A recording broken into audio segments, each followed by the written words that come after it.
Hello guys, എന്തൊക്കെയുണ്ട് വിശേഷം?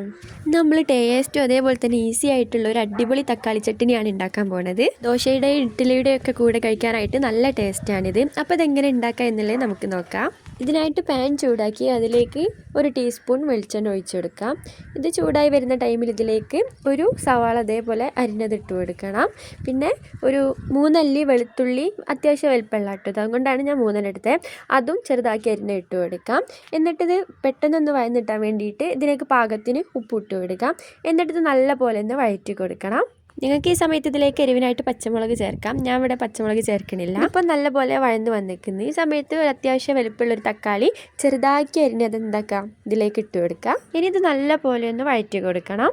അങ്ങനെ അത് നല്ല പോലെ വഴന്ന് വന്നിരിക്കുന്നു. ഇനി ഇതിലേക്ക് ഇതിനാവശ്യത്തിനുള്ള പൊടികൾ ചേർത്ത് കൊടുക്കാം.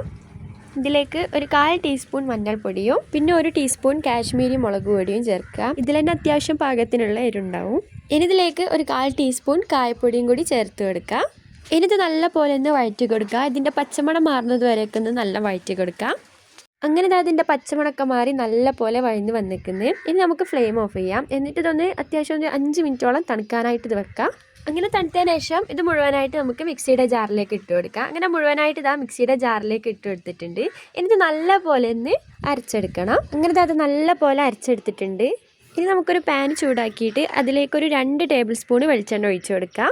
വെളിച്ചെണ്ണ ചൂടായി വരുന്ന സമയത്ത് ഇതിലേക്ക് ഒരു 1/4 ടീസ്പൂൺ കടുകും അതിൻ്റെ കൂടെ തന്നെ ഒരു 1/4 ടീസ്പൂൺ ഉഴുന്നും കൂടി ഇട്ട് കൊടുക്കാം.